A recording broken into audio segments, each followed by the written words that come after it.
Vamos então aqui para o nosso estudo, o livro dos Espíritos. Nós estamos no livro 3º das Leis Morais, capítulo 6, Lei de Destruição. E o nosso tema de hoje, o item número 6, duelo. Nós estamos aqui no nosso roteiro desse capítulo 6, então nós já estudamos destruição necessária e destruição abusiva, flagelos destruidores, guerras, assassínio, crueldade. Agora vem então duelo e depois nós finalizamos com o tema pena de morte. Muito bem, vamos lá. Antes da gente começar a estudar aqui o livro dos Espíritos, a gente vai fazer uma pequena introdução para ajudar aqui no nosso aprendizado, no nosso estudo. E é importante sempre a gente lembrar que nós vamos estudar inicialmente o duelo na sua acepção mais conhecida, que é exatamente o duelo de morte, né, para manter, preservar, recuperar a honra daquele que se sentiu ofendido. Mas saindo depois desse tema mais expressivo, né, ou aquele que alcança ali o seu ápice mais violento, a gente depois vai entrar pelo estudo do campo moral, dos duelos morais da atualidade. Então nós vamos fazer ali uma viagem, né, estudando um pouco sobre o tempo, estudando um pouquinho sobre a história, né, depois estudando um pouquinho sobre os ensinamentos que os Espíritos trazem para nós a respeito do duelo, esse duelo à moda antiga, e depois nós analisaremos aqui então os nossos tempos atuais. Assim a gente vai tratar desse tema hoje, Dudu, né? Então, por isso que eu não me aprofundei, porque merece um embasamento, né, para a gente poder analisar certinho os detalhes desse tema. Bom dia, Sonja. Muito bem, vamos lá então, pessoal. Poderíamos aqui, falando um pouco sobre a história do duelo, desde os tempos mais antigos, né? Talvez o duelo mais antigo que nós conhecemos é aquele travado lá no Antigo Testamento entre Davi e Golias, né? Vocês se lembram que eram dois povos, aí então escolheram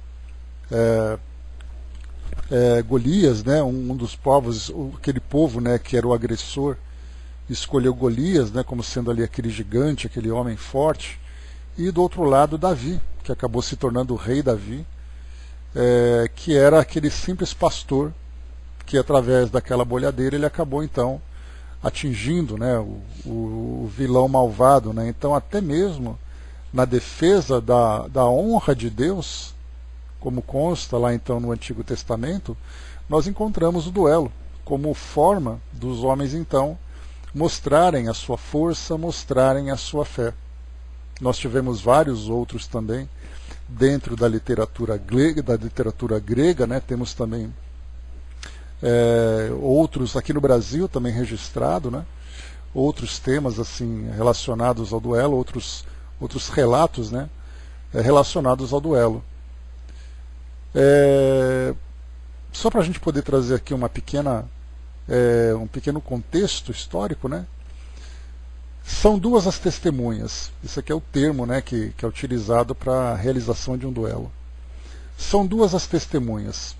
Quando o indivíduo se julga ofendido em sua honra, carrega dois amigos que se entendem com o ofensor, encarrega dois amigos de se entenderem com o ofensor, para este nomear também dois indivíduos com os quais se possam entender. Reunidas as 4 testemunhas, que são chamadas de padrinhos, depois de se apresentarem os documentos justificativos da missão que lhes foi confiada, principiam por discutir se há ou não motivos para a reparação pelas armas. Se entenderem que não há motivo para a questão chegar a tais termos, lavra-se uma ata, considerando-se ilibada a honra dos adversários. Se ao contrário entenderem que o agravo foi tal que não há outro meio de liquidar senão pelas armas, discutem as condições do duelo, a hora e o local, onde deve realizar-se, bem assim a escolha das armas. O duelo de morte não pode, em caso nenhum, ser aceito. Os padrinhos, considerando a gravidade da ofensa, o mais que podem é resolver se, depois do primeiro sangue, o combate deverá ou não prosseguir, ouvido o médico que, por lei, é obrigado a assistir o ato. No duelo a sabre, espada ou florete, os padrinhos devem examinar as armas e verificar se são precisamente iguais. Nos duelos a pistola, as armas devem ser guardadas numa caixa e aí ficam à escolha dos protagonistas.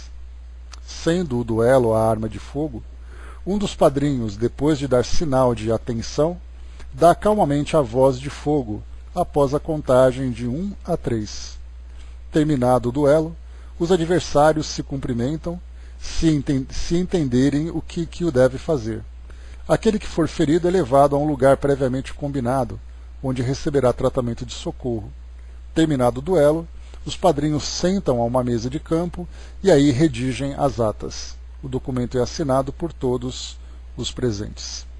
Então, esse aqui é um dos termos interessantes que a gente encontra nos muitos duelos que já foram realizados.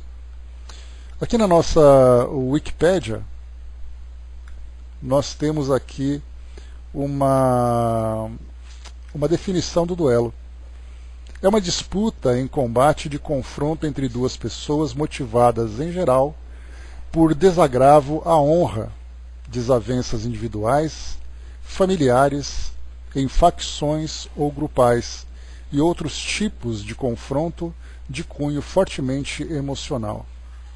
Várias são as formas do duelo, inclusive sem a utilização de armas brancas ou de fogo, na forma de luta livre, ou também chamada apache, dentro de um círculo, às vezes de fogo, às noturnas. De forma geral, cada duelante poderia ter um ou mais padrinhos que o assessorassem. Cada duelo teria que ter um juiz imparcial, que fazia-se obedecer às regras tratadas previamente, conforme o ordenamento dessas leis que toleravam tais práticas, muito antigas, que quase sempre vitimava um ou mais dos duelantes que acabavam em morrer. Muitas vezes por falta de socorro proposital, pois tinham perdido o duelo, ou seja, o perdedor somente tinha direito, e era apoiado pelos seus padrinhos, mesmo que tivesse um médico renomado ao seu lado, pois era uma questão de honra. Como exemplo mais corriqueiro, emocional, temos os duelos do antigo oeste americano e do sertão brasileiro, estes também individuais ou entre famílias, facções ou grupos. Rivais, donde dois ou mais valentões ou valentonas, representantes dos grupos, se ofendiam e se digladiavam mutuamente. Provocações essas disputadas no confronto através do gatilho mais rápido, o chicote mais rápido e assim por diante. Como podemos observar, foi modelo de disputa em confrontos muito usados no Oriente Próximo, na Europa e nas Américas. O último país do mundo ocidental em que o duelo era legal foi o Uruguai, que o manteve em legislação própria até a década de 1980.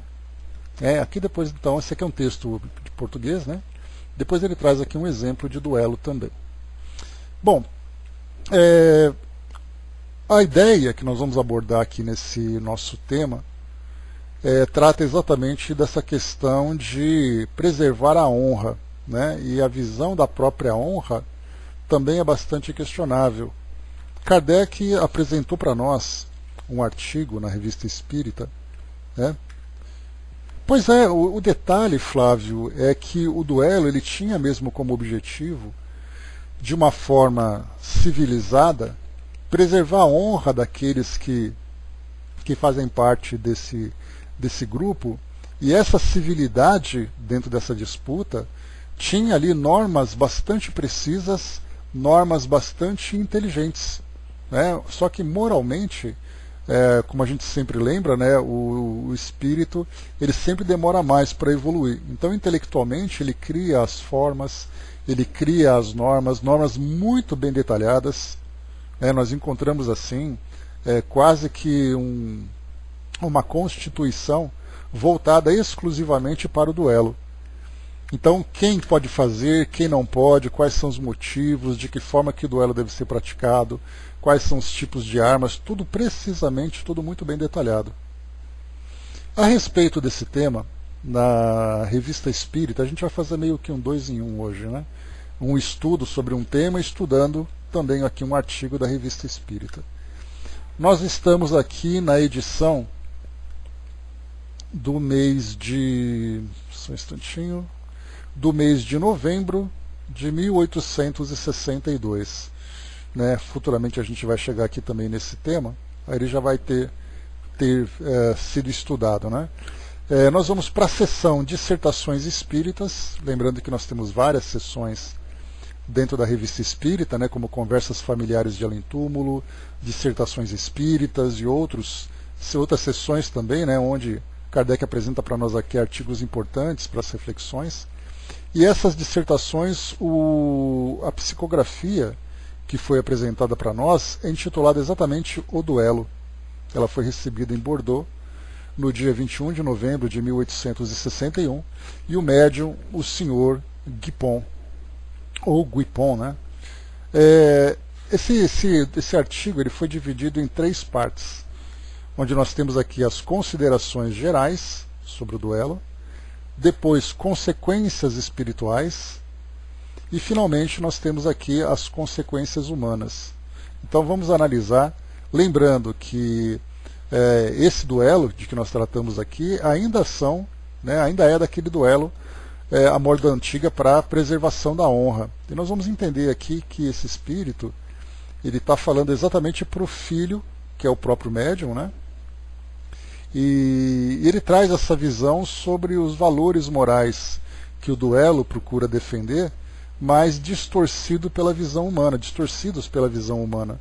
Porque quando nós falamos em valores morais, ele foi claramente exemplificado por Jesus através dos seus exemplos, através de suas lições, e nós aqui então mudamos a concepção do que vem a ser exatamente a honra.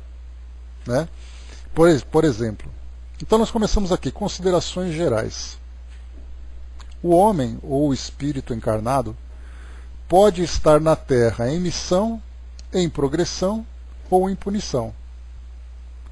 Isto posto, então a gente já sabe aqui que a nossa presença aqui na Terra, o objetivo da encarnação, né, que é fazer com que nós progridamos através de uma missão, através de uma progressão, que é o caso das provas, né, ou mesmo de uma punição, como é o caso das expiações.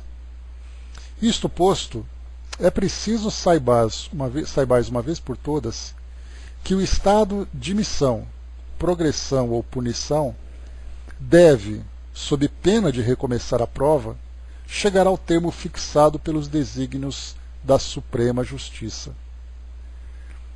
Ou seja, também, estarmos encarnados aqui tem um propósito, tem um planejamento, e somente Deus, né, através das experiências que a gente vai vivendo, pode abreviar ou prolongar aqui a nossa existência. Não somos nós que tomamos essa decisão.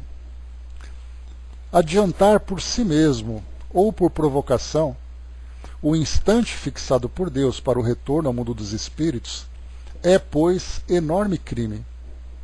O duelo é ainda um crime maior, porque não é só um suicídio, mas, além disso, um assassinato premeditado.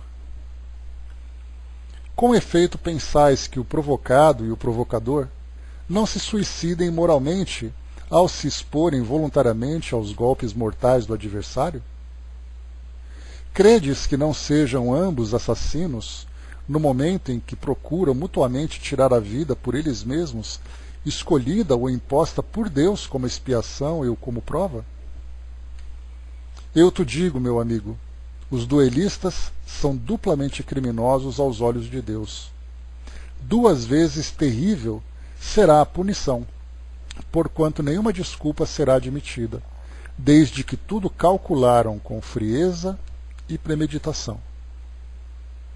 Leio em teu coração, meu filho, porque também foste um pobre transviado, e eis minha resposta. Para não sucumbir a essa terrível tentação, não necessitais senão de humildade, sinceridade e caridade para com o vosso irmão em Deus. Ao contrário, só sucumbiríeis pelo orgulho e pela ostentação. Segundo item, consequências espirituais. Aquele que por humildade, como o Cristo, tiver suportado o maior ultraje e por amor de Deus perdoado de coração, além das recompensas celestes da outra vida, terá a paz de coração nesta, e uma alegria inconcebível por haver respeitado 2 vezes a obra de Deus. Então, nessa primeira parte das consequências espirituais. Então, diante das ofensas, né, que nós recebemos, a postura de equilíbrio, a postura de sobriedade, bom dia, mami, a postura de reconhecimento, de indulgência, compreendendo a imperfeição do outro, é para nós uma grande postura moral. Né? Por exemplo, quando nós vemos esses grandes nomes que trouxeram para nós exemplos grandiosos de moralidade, por exemplo, nós encontramos desde aqui o nosso Chico Xavier, até encontrarmos Madre Teresa, até encontrarmos Mahatma Gandhi, em que nós tivemos, inclusive, né, nós tivemos um exemplo muito prático ontem, esse fim de semana, bom dia, Mário, nesse fim de semana, quando nós tivemos o padre Marcelo Rossi celebrando uma missa aqui no interior de São Paulo, e aí então veio, né, uma pessoa e acabou depois empurrando, fazendo com que ele se machucasse na queda. Ele se levantou então, né, e rapidamente já esboçou, durante aquele culto, o sentimento de perdão. E conhecendo, né, a personalidade do Padre Marcelo, nós vemos que foi realmente uma atitude muito sincera. E depois então, ele, num vídeo que ele postou na internet, ele disse que o boletim de ocorrência que ele ia apresentar era a leitura da Bíblia e a oração. Então, geralmente, qual seria a postura de uma pessoa numa posição normal que nós temos hoje na nossa sociedade? Rapidamente nós acionaríamos a polícia, puniríamos aquela pessoa com todas as forças possíveis, processaríamos, faríamos e aconteceríamos, né? Ou aconteceríamos, né? Porque essa seria a nossa tendência natural. Então, quando nós falamos em grandes nomes, tivemos rapidamente mostrado, porque a honra dele não foi apenas uma questão de agressão física, foi uma agressão moral, que a esmagadora maioria da população do nosso planeta simplesmente não aceitaria. Como pode uma pessoa me constranger daquela forma? Né? Então nós tivemos esse exemplo muito prático no dia de hoje, e nós vimos ali uma postura de humildade muito sincera por parte de Padre Marcelo.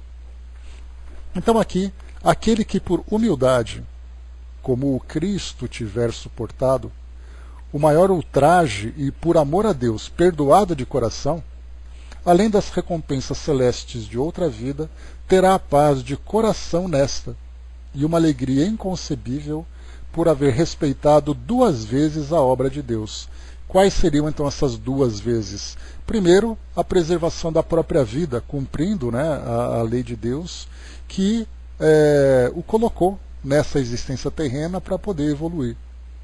Essa é a primeira obra. E a segunda obra daquele que é o desafiador, o provocador, ou aquele que foi o provocado também, né?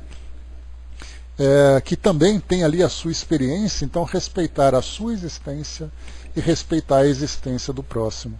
Então esse é o primeiro ponto. A humildade, então, mostra a alegria, as recompensas celestes por ter esse tipo de postura. E não simplesmente se sentir ofendido por uma questão de orgulho e ostentação, como nós vimos anteriormente, quando a nossa honra foi ferida e nós precisamos, então, limpar a nossa honra. E nós encontramos isso em todas as situações aqui hoje, né? Não apenas em agressões físicas, mas também e principalmente em agressões verbais.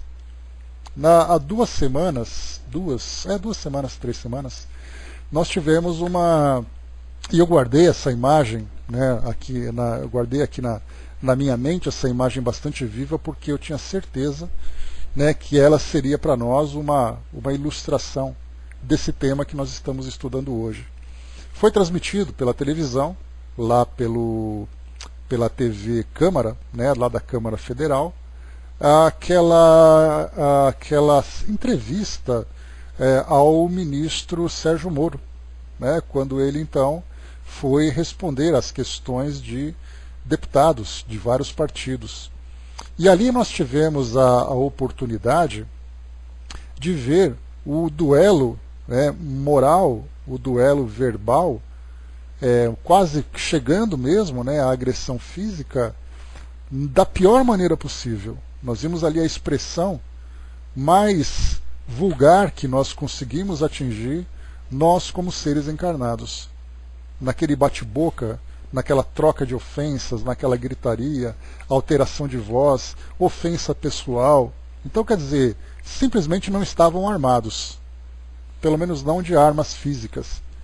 Mas a arma moral, né, aquela que intoxica o coração, intoxica a mente, elas estavam ali apontadas uns para os outros ali, e nós víamos, independente, não é uma questão de nós dizermos quem era o certo, quem é errado, mas vemos a postura de todos, naquele sentimento mais primitivo, naquela polidez dizendo que Vossa Excelência é um canalha, por exemplo. Né? Ou seja, a hipocrisia, aquela polidez falsa, né, como Jesus mesmo fala do Evangelho, quando diz, né, que túmulos caiados, né, brancos por fora e por dentro cheio de podridão. E ali nós vemos, né, que ternos, gravatas, vestidos, pessoas muito bem trajadas, mas moralmente enlameadas, né, com aquela podridão toda. Então, naquele duelo moral que nós vimos, naquele duelo verbal, e como nós também vemos, eu sempre falo para vocês que esse período, bom dia André, com esse período de eleições que nós tivemos particularmente no ano passado, porque eu acho que eu nunca vi, né, nenhuma eleição que chegou naquele nível tão desequilibrado como foi essa última. Porque no passado nós tínhamos os políticos batendo boca e tudo mais, mas nessa última nós tivemos um laboratório para percebermos o quão primitivos e desequilibrados nós estamos. Mais uma vez, independente de defesa de partido, não é isso. Mas o comportamento dos dois lados, em que a nossa sociedade foi rompida. Ontem mesmo eu assisti a um vídeo que foi postado no YouTube, no Twitter, e o pai então ofendendo a própria filha num vídeo postado na internet pelo fato dela ter votado no presidente Bolsonaro. Enquanto a filha dizia que votava no presidente Bolsonaro porque era contra tudo aquilo que era feito em prol do ex-presidente Lula. Né? Disputa de egos, né? E sem dúvida, Marion, se tivessem armas ali, certamente chegaríamos a esses termos. Né? Então, tanto que a sessão foi interrompida, gritos de ofensa, né? Então nós vimos ali um duelo moral nos mesmos termos que nós vimos aqui. E na verdade nós poderíamos dizer, entre aspas, que esse duelo, a moda antiga com armas, como o Flávio colocou, né, dos termos da lei que eles colocavam, né, das normas para aquilo tudo, aquele duelo, por incrível que pareça, pelo menos em termos de comportamento, durante a preparação, foi muito mais civilizado do que esse bate-boca que nós vemos hoje. Né? Porque o que nós colocamos é a honra sendo ofendida. E quando nós temos a honra sendo ofendida, na verdade nós falamos do nosso orgulho sendo ferido. E não com essa questão de honra. Porque como nós veremos aqui, um homem honrado, por exemplo, nós poderíamos colocar como Jesus.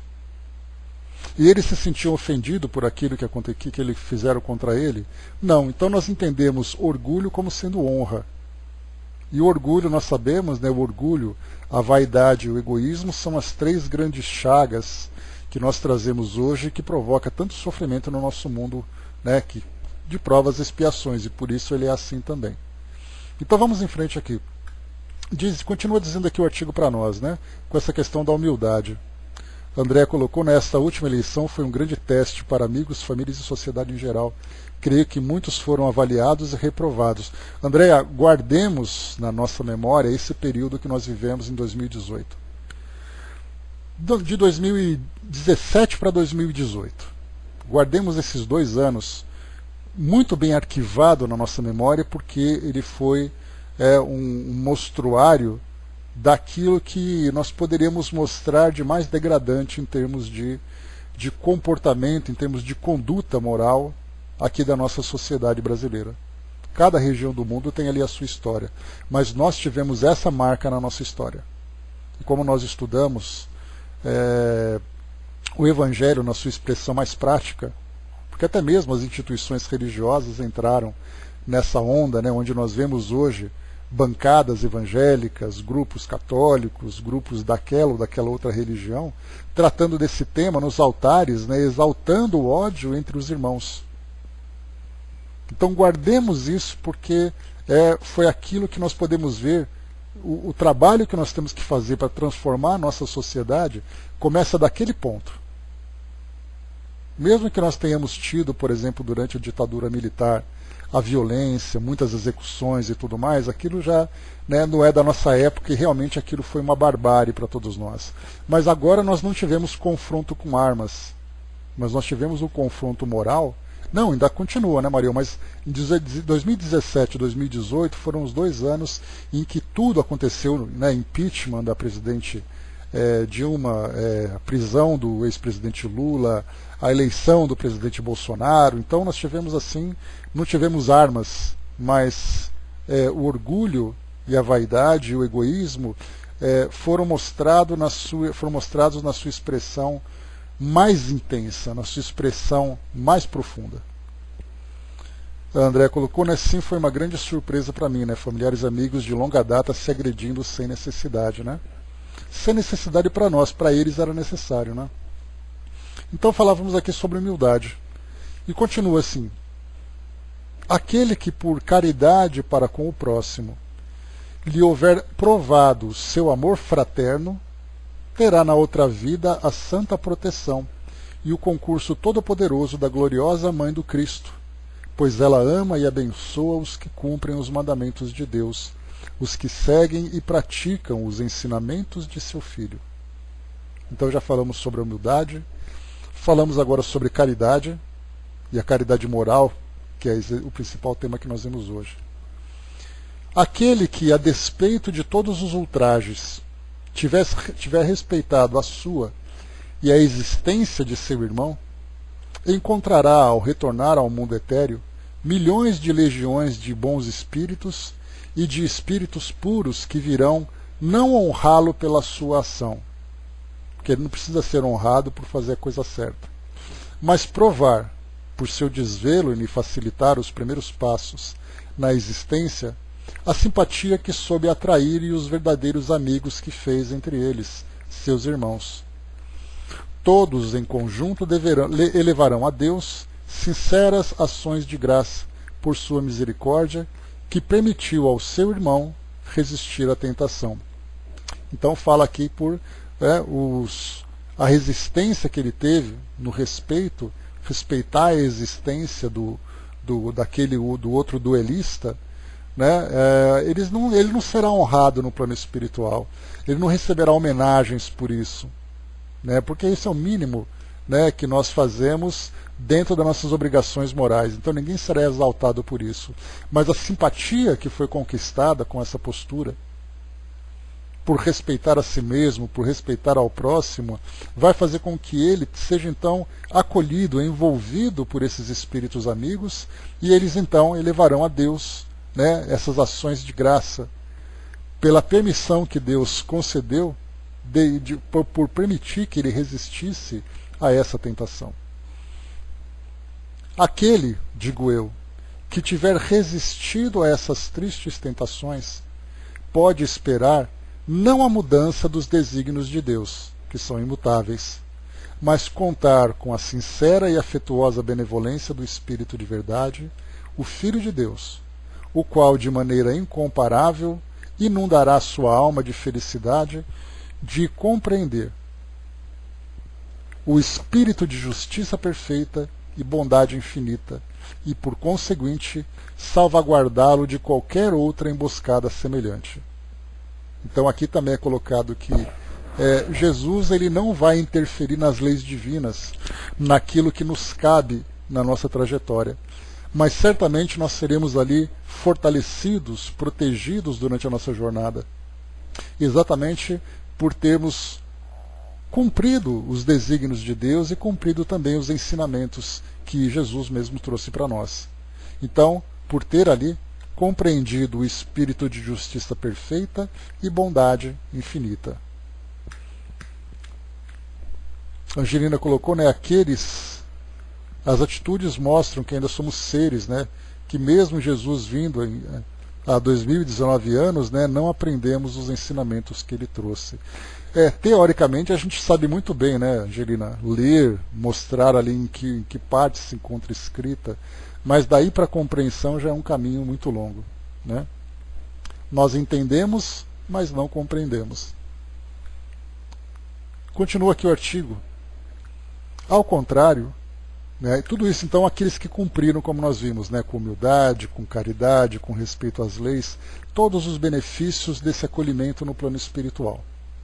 Ao contrário, observem agora o relato que esse espírito vai trazer para aqueles que vivem esse duelo, né, no duelo clássico. Mas nós também podemos compreender as consequências morais para aqueles que vivenciam o tempo todo esse duelo ideológico, esse duelo filosófico, né, destruindo moralmente o seu semelhante. Você não destrói fisicamente, mas você o destrói, né, através da humilhação, através do constrangimento. Você destrói o semelhante. Então ele diz assim: ao contrário, aqueles que, provocados ou provocadores, tiverem sucumbido, podem estar certos de que experimentarão as maiores torturas morais pela presença incessante do cadáver de sua vítima e do seu próprio.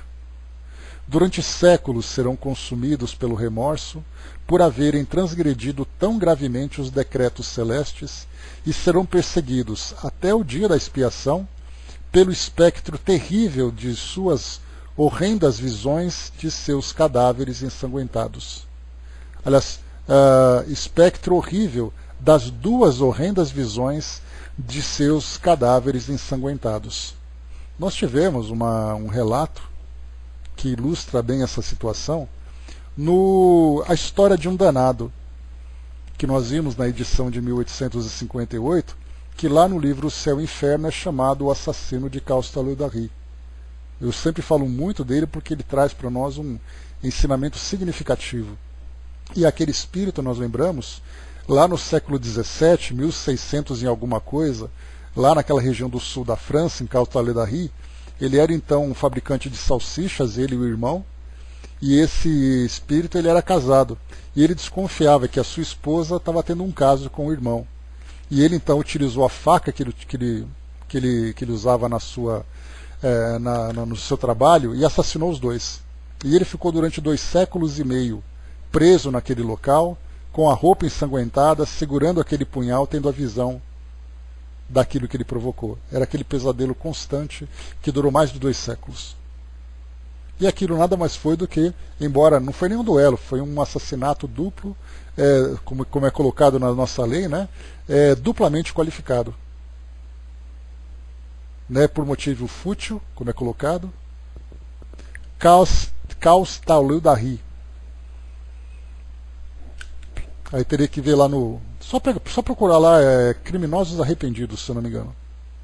Tá? Ou espíritos sofredores, acho que são espíritos sofredores. Você encontra lá facinho, André. Ou então na revista Espírita você procura a história de um danado, que ele vai estar lá também. Aliás, na história de um danado, você encontra a versão completa, né? Porque tem uma entrevista feita com ele, que Kardec publicou no Céu e Inferno, e tem também uma entrevista feita com o irmão dele, que está aqui na revista Espírita. Então o compacto está lá no Céu e Inferno e a versão completa está aqui na Revista Espírita. Então por isso, mais uma vez, né, só para a gente poder lembrar aqui esse trechinho, durante séculos serão consumidos pelo remorso por haverem transgredido tão gravemente os decretos celestes e serão perseguidos até o dia da expiação pelo espectro terrível das duas horrendas visões de seus cadáveres ensanguentados. Felizes ainda se eles próprios aliviarem os sofrimentos por um arrependimento sincero e profundo, que lhes abra os olhos da alma, porque então, ao menos, entreverão um termo para as suas penas, compreenderão a Deus e lhe pedirão força de não mais provocar sua justiça terrível. Vimos aqui as consequências gerais, consequências espirituais e agora, terceiro, consequências humanas. As palavras dever, honra, coração, muitas vezes são postas à frente pelos homens para justificar suas ações e seus crimes. Compreenderão sempre tais palavras? Não resumem as intenções do Cristo? Por que então lhe mutilar o sentido? Por que então regredir ao barbarismo? Infelizmente, na sua generalidade, os homens ainda se acham sob a influência do orgulho e da ostentação.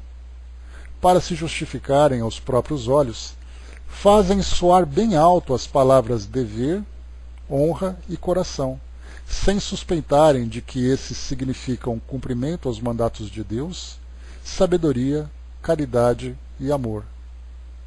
Entretanto, com tais palavras, degolam seus irmãos. Com elas se suicidam e com elas se perdem. Como estão cegos, julgam-se fortes por terem arrastado um infeliz mais fraco que eles. Estão cegos quando creem que a aprovação de sua conduta pelos outros cegos, e maus como eles próprios, lhes suscitará a consideração humana. A mesma sociedade onde vivem os reprova e em breve os amaldiçoará, pois chega o reino da fraternidade. Entretanto, deles fogem os homens sensatos, como se fugissem das feras. Examinemos alguns casos e veremos se o raciocínio justifica sua interpretação das palavras dever, honra e coração.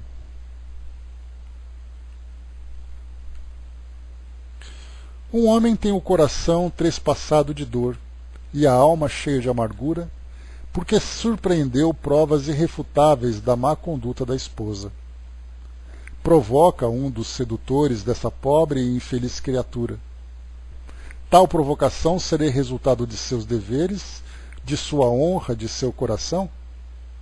Não, porquanto sua honra não lhe será devolvida.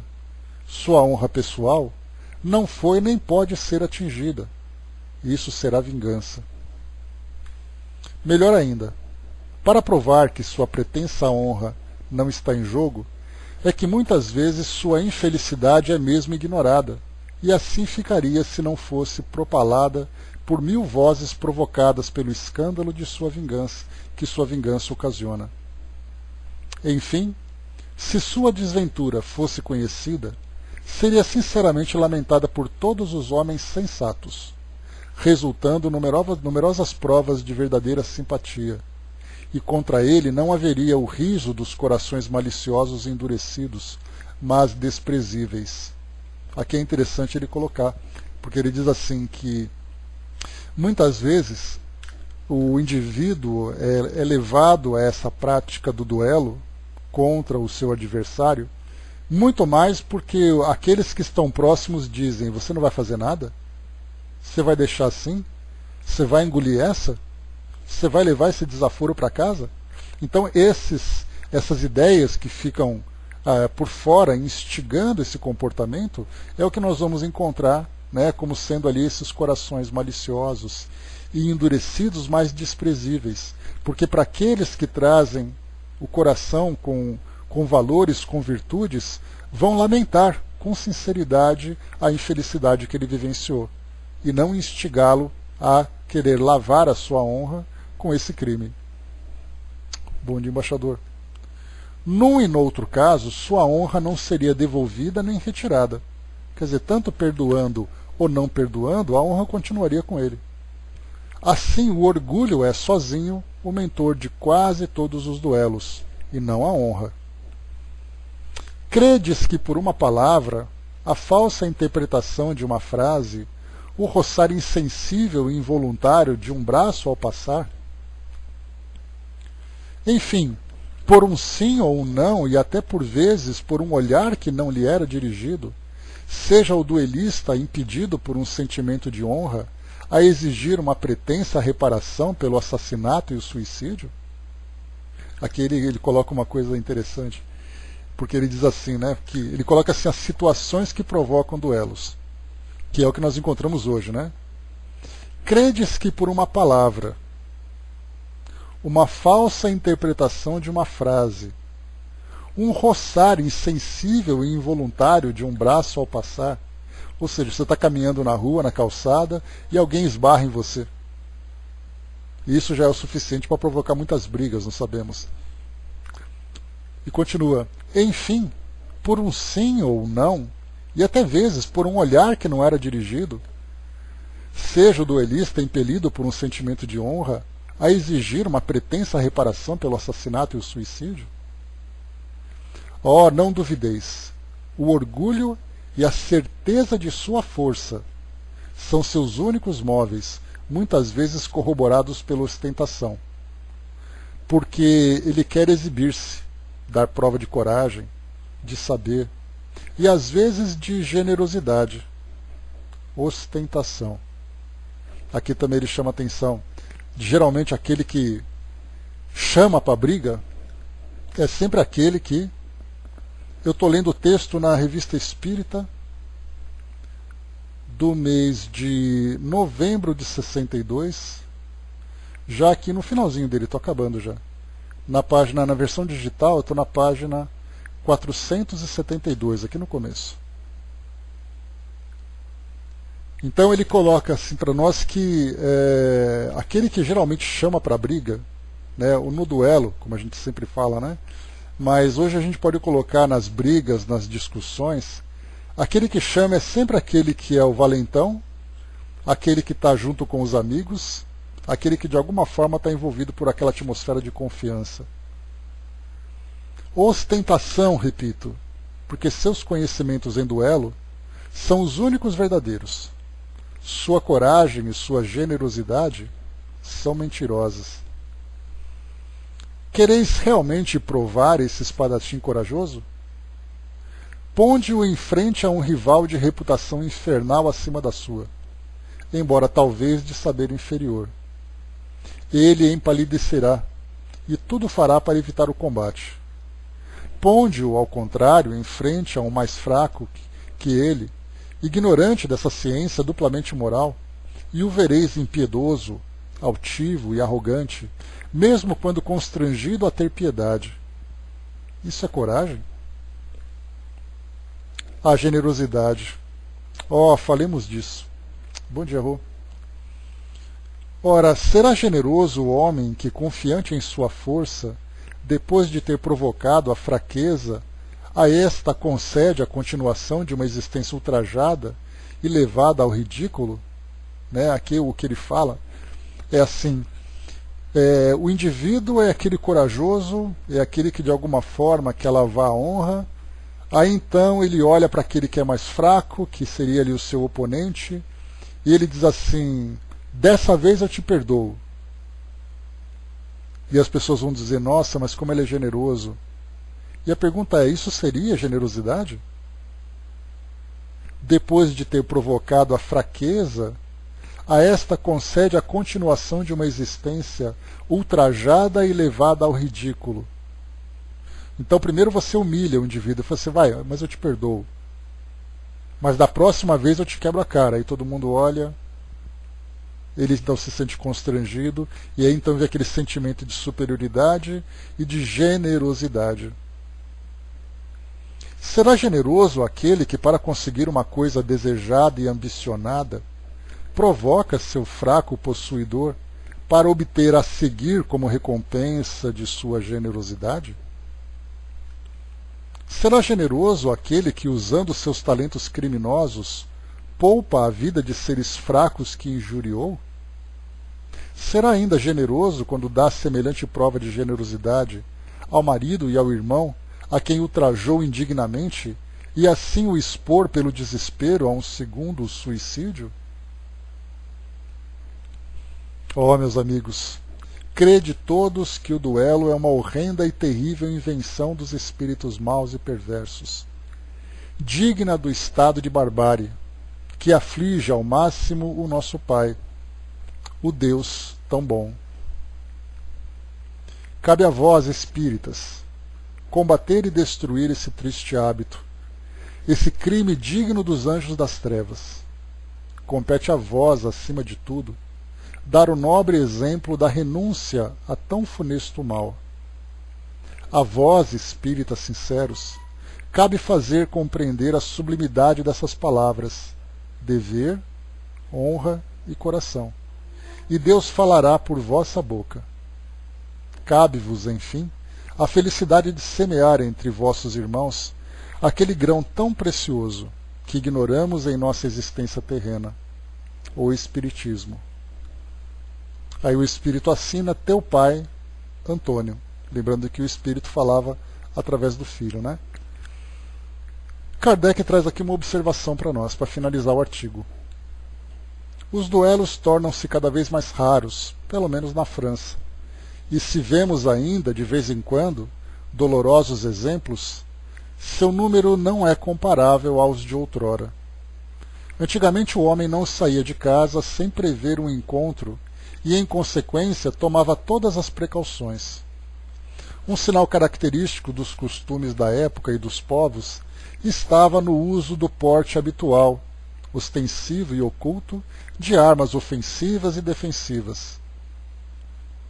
Aqui, só para a gente lembrar, né, deixa eu continuar aqui que eu já comento, peraí. A abolição deste uso testemunha o abrandamento dos costumes. E é curioso seguir-lhe a gradação desde aquela época, em que os cavaleiros jamais cavalgavam sem armadura e armados de lança. Até o simples porte da espada está mais como ornamento e acessório do brasão do que arma agressiva. Um outro traço dos costumes é que outrora os combates particulares ocorriam em plena rua, perante a multidão que se afastava para deixar o campo livre, e hoje são ocultos. Atualmente, a morte de um homem é um acontecimento que comove. Outrora não se lhe prestava atenção. O Espiritismo varrerá esses últimos vestígios da barbárie, inculcando nos homens o espírito de caridade e de fraternidade. Aqui quem assina para nós é Kardec, por esse comentário dele. Então o que eu queria dizer para vocês é que é interessante, a gente acha isso até normal, né? Quando a gente assiste a filmes, por exemplo, filmes principalmente do Velho Oeste, né, americano, nós temos ali os pistoleiros. A pergunta é, por que ele anda armado o tempo todo? Será que seria para ele se defender de qualquer agressão que porventura aconteça num assalto, por exemplo? Ou é para se precaver de qualquer tipo de situação em que um duelo se torne possível? Quando nós assistimos a filmes da Idade Média, onde nós vemos os cavaleiros andando de um lugar para outro carregando a sua espada, para que exatamente aquela espada? Era uma prevenção para qualquer situação que pudesse acontecer. E como o Espírito colocou para nós, uma palavra, uma interpretação equivocada de uma frase, um roçar de braços, um olhar que você considera atravessado. Nós não temos aquela história, você está passando, você olha para alguém, o indivíduo para, te encara e fala, você está olhando o quê? Naquela época isso era o suficiente para que alguém perdesse a vida. Hoje nós temos situações em que isso não é diferente. Porque hoje nós temos os homens que, embora não carreguem armas de fogo, armas brancas para provocar agressão, nós encontramos, por exemplo, no trânsito, quando alguém ultrapassa na frente do outro, e aí então os dois param, batem o carro, levantam-se e de repente um morre, porque o outro acaba sendo aquele valentão que sai armado de alguma coisa, como uma ferramenta, e acaba agredindo o seu oponente. Então hoje nós temos ainda esses duelos, não mais na sua forma institucional, já que o duelo era uma instituição na época, se a gente pode dizer assim, né? porque ele tinha todas as suas normas, ele tinha ali todos os seus propósitos. Então a gente foi mudando tudo. Então hoje nós encontramos crianças que brigam na escola, né? Inclusive nós vemos imagens dos pais sendo chamados pelos diretores e professores, e os pais justificam a atitude dos filhos. Nós temos hoje também, nos campos de futebol, onde nós temos ali torcidas, indivíduos que formam grupos, e a gente lembra, né, que é da nossa personalidade. Quando nós estamos acompanhados, sempre ficamos mais valentes. É como se pegássemos um animal de estimação. Quando ele está sozinho, ele fica comportado. Quando o dono chega próximo, ele se torna agressivo, né?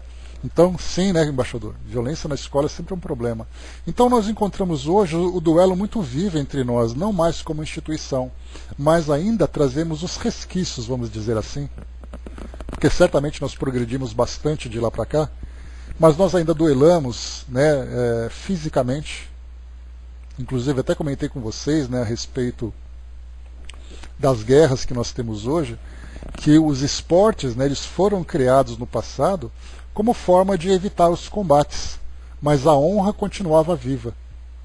E nós vemos, né, por mais que nós sejamos, né, eu, por exemplo, sou um apaixonado por desporto, então quando eu assisto a um campeonato mundial, alguma grande partida de algum esporte, uma Olimpíada, por exemplo, que eu sou completamente fascinado por esse evento, e nós vemos ali então toda aquela glória, toda aquela alegria, as medalhas e tudo mais, mas no fundo nós estamos ali vendo uma disputa de egos, uma disputa de vaidades.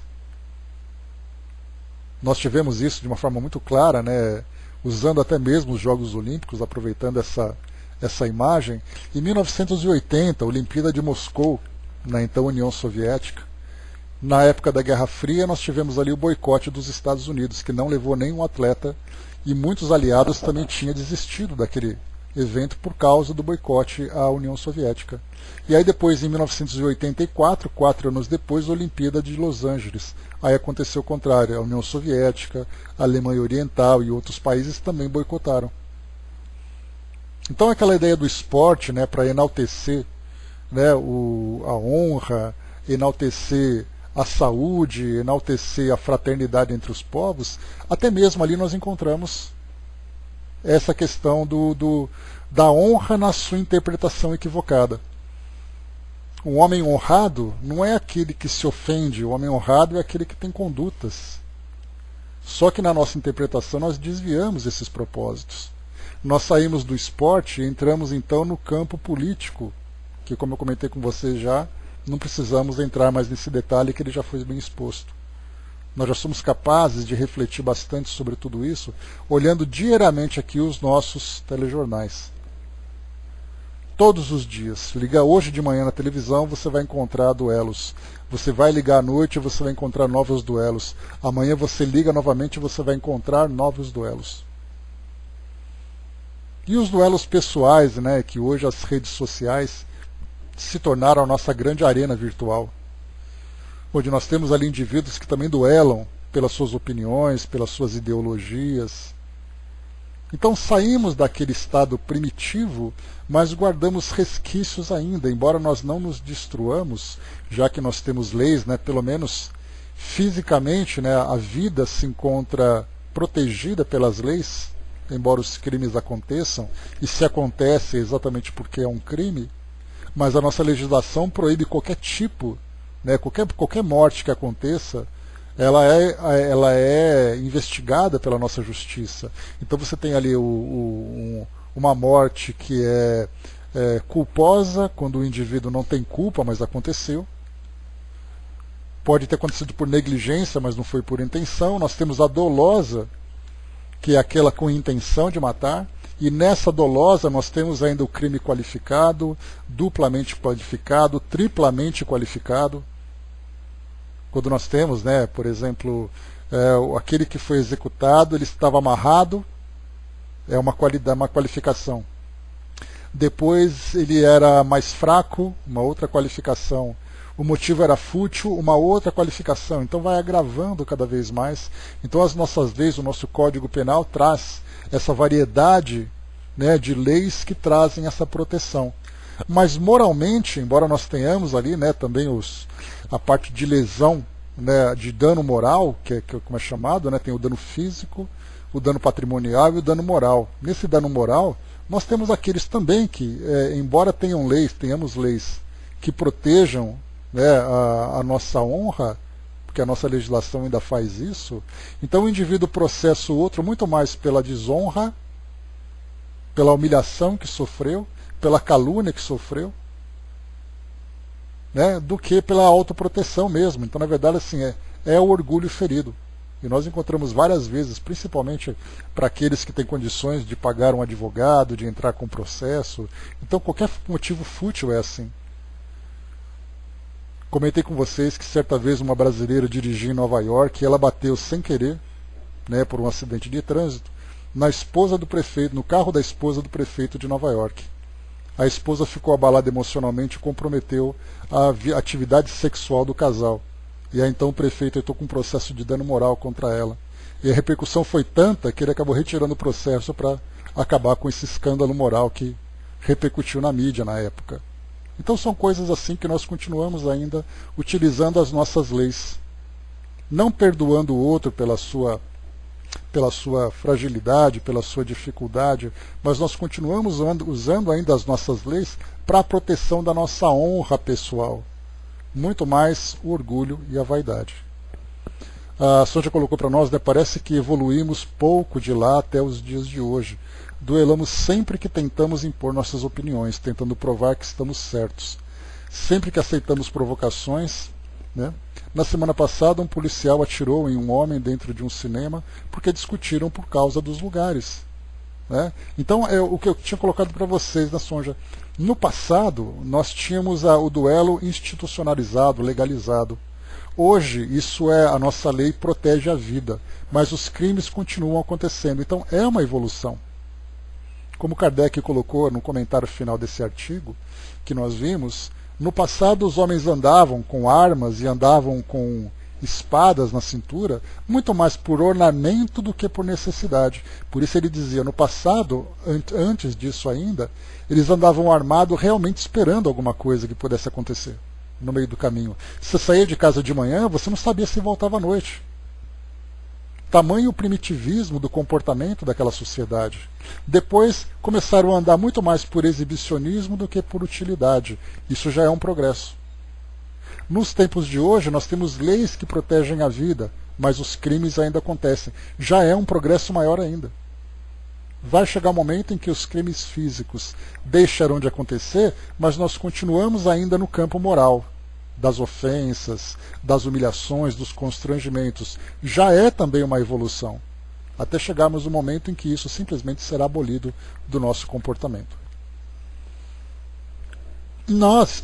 A gente já saiu da lama, agora precisa limpar essa lama, né, e caminhar um pouco mais ainda, temos muito a evoluir. Voltando aqui para o nosso livro dos Espíritos, vamos lá para a gente ler aqui algumas questões. São 1, 2, 3, 4, 5 questões que Kardec colocou, depois a gente faz essa introdução, vai ser fácil da gente interpretar agora essa lei. O Dudu colocou, né, eu no carro, entre algumas curvas fechadas, fui fechado por um carro. E ao parar no sinal de trânsito, o cara ao meu lado abriu o vidro e apontou a arma para o meu rosto. Né? Foi o tempo de eu acelerar e fugir dali. É o que a gente encontra hoje. Né? E hoje a gente tem esse debate sobre liberação de armas. Né? Aí nós veremos que isso pode gerar uma situação problemática, porque muito mais do que autodefesa, porque essa é a intenção do projeto, nós temos ainda uma fragilidade muito moral e uma imaturidade espiritual ainda muito grande para lidar com tudo isso. Então aquilo que vai ser por uma defesa pessoal, vai ser na verdade por uma defesa da honra. E nós voltaremos então, podemos voltar claramente aos duelos. Então nós estamos vivendo também uma fase dessa parte perigosa. Né? Kardec pergunta aqui então questão 757. O duelo pode ser considerado como um caso de legítima defesa? Não. É um assassínio e um costume absurdo, digno dos bárbaros. E aqui a gente lembra, né, que o duelo, como foi colocado naquele artigo que nós lemos, ele é um duelo, aqui na Wikipédia, na verdade, que nós vimos aqui, que nós temos o duelo pessoal, Nós temos o duelo familiar, de facções, hoje nós temos o duelo, inclusive, entre nações, onde líderes instigam, né, a sua população contra outro por uma questão de honra. Então isso acaba gerando guerras, inclusive, né? Então nós temos ali em todas as esferas o duelo ainda muito presente, né? No passado era claramente, hoje a gente já tem uma redução, mas ainda temos esse problema. Continua o espírito. Numa civilização mais avançada e mais moral, o homem compreenderá que o duelo é tão ridículo quanto os combates de antigamente encarados como o juízo de Deus. Né? Pois é, a gente, quando ele fala aqui, por exemplo, né, temos vários outros líderes que também causam esse problema. Tivemos aqui mesmo na Venezuela, né, com o presidente, o interino e assim vai. Aqui no passado nós encontramos, quando a gente vai para o Antigo Testamento, né, com Maduro e Guaidó, né, que são os dois homens da Venezuela atualmente. Então, no passado, quando a gente vai para o Antigo Testamento, nós encontramos aquele chamado povo eleito de Deus indo para o campo de batalha, né, indo para os campos, combater as outras tribos de infiéis. Então, naquele passado, o homem brigava em nome de Deus. Hoje nós temos ainda. Só que é um orgulho muito mais do homem do que uma defesa de Deus, né? Como se Deus precisasse de defesa. Então nós temos, né, aquelas agressões, nós temos ali aquelas críticas, aqueles apontamentos, aquelas calúnias que são levantadas hoje de uma religião contra a outra, uma acreditando que é mais privilegiada do que a outra, que uma tem mais honra do que a outra. E aí então nós continuamos alimentando ainda esse sentimento primitivo. Então, numa civilização mais avançada e mais moral, o homem compreenderá, né, a inferioridade ou a imperfeição desse pensamento. Imperfeição não, né? Seria mais o equívoco desse pensamento. 758. O duelo pode ser considerado como um assassínio por parte daquele que, conhecendo a sua própria fraqueza, está quase certo de sucumbir? É um suicídio. Então, nesse caso, a gente lembra, né, que no caso daqueles homens, né, que se aventuram num duelo, sabendo da sua fraqueza, da sua imperfeição, e ele mesmo assim aceita, sabendo que o risco dele desencarnar é grande, ele faz isso intencionalmente. Então é considerado um suicídio. Sabe-se lá por que motivo for, uma desilusão de qualquer ordem, né? Você não vê isso em tribos indígenas do Brasil. O duelo deles é esporte, né? É o que a gente vê também do conflitos, né? Nós temos no Brasil conflitos entre tribos e garimpeiros, nós temos entre tribos e governantes, né? Ainda encontramos algumas violências nesse campo, né? Então a gente teve em Brasília, por exemplo, uma instituição que foi invadida por indígenas com arco e flecha. Nós tivemos nos campos policiais federais que foram atingidos por flechas, né? Então é que a gente não conhece, né? Mas no passado uma tribo assassinava a outra e acabava canibalizando o seu adversário, né? Mas estamos transformando. A sociedade, de modo geral, vem evoluindo, né? É um padrão moral do nosso país, né? Não é um comportamento desse ou daquele grupo. 758A, Kardec aprofunda um pouquinho essa questão, quando fala sobre o fraco que se expõe a um duelo, sabendo que vai desencarnar, né? Sabendo que vai morrer, e isso é considerado um suicídio. Kardec pergunta: e quando as probabilidades são iguais? É um assassínio ou um suicídio? Um e outro. Nós já lemos isso naquele artigo, né?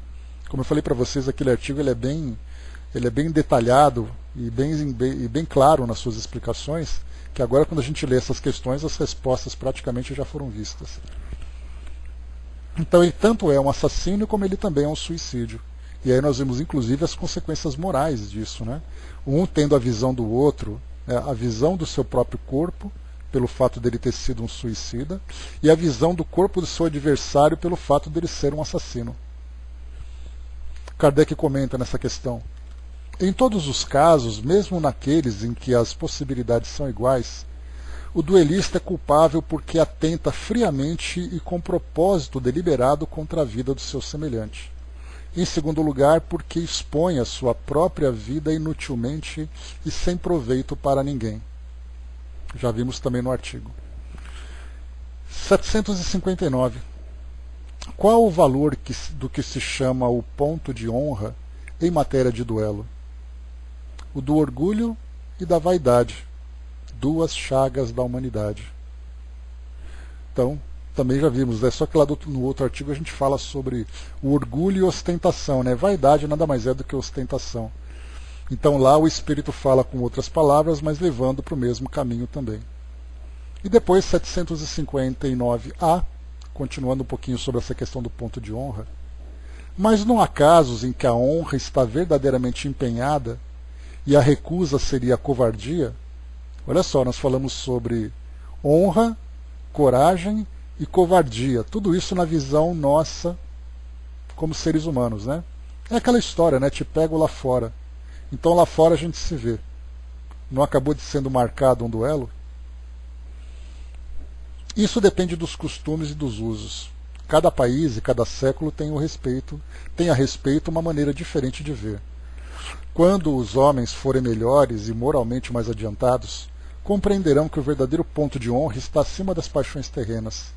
E não é matando ou se fazendo matar que se repara uma falta.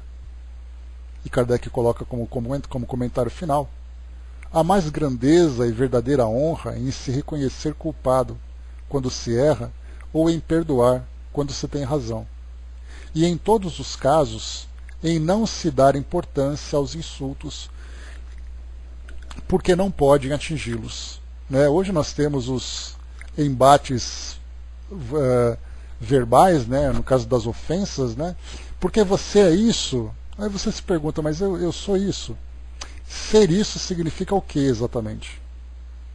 Aí você lembra que você é um espírito imortal, que você é um espírito em aprendizado como todos os outros, que a sua encarnação aqui é uma preciosa oportunidade de você crescer moralmente. E aí a gente começa a pensar em todos esses conceitos que a doutrina espírita traz, e a gente fica pensando na nossa honra. E aí a gente lembra, né, o exemplo grandioso que nós tivemos do Chico, aqui entre nós no meio espírita, e as tantas ofensas que ele recebeu no decorrer da sua trajetória, de espíritas e não espíritas, né, e ele não se defendia.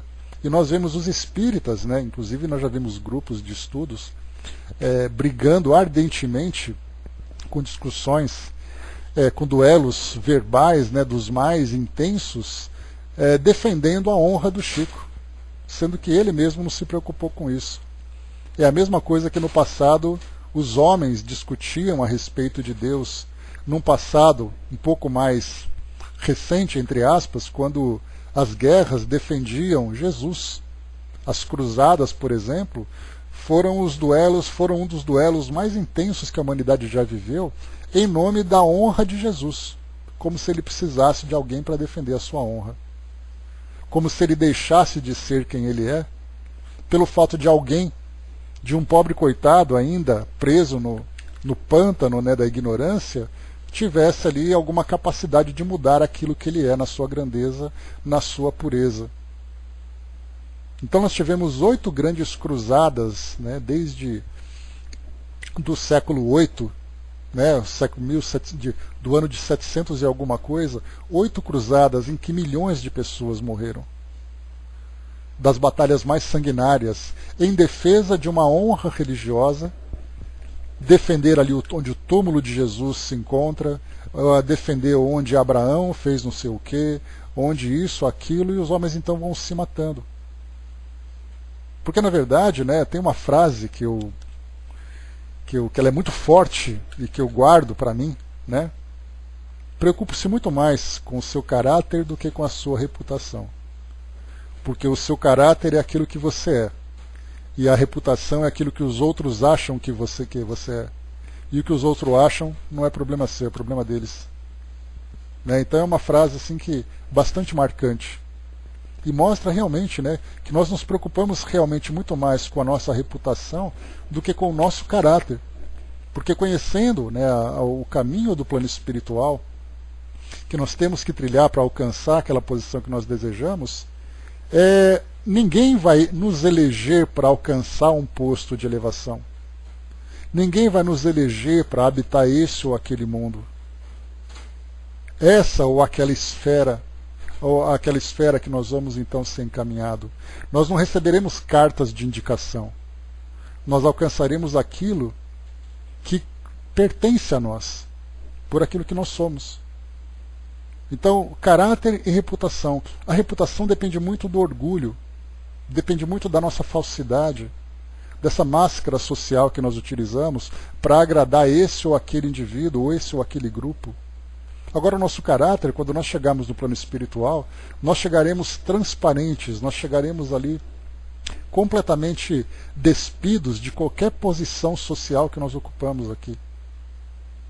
E isso ninguém pode fazer por nós.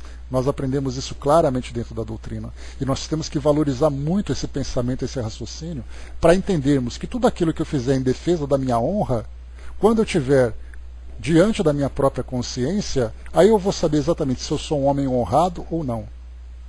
E não se alguém arranhou a minha honra com algum tipo de ofensa. Porque na maioria das vezes, dependendo do comportamento que a gente tem, aquele que nos ofendeu, por mais agressivo que ele tenha sido, muitas vezes ele chama atenção para uma imperfeição viva dentro de nós.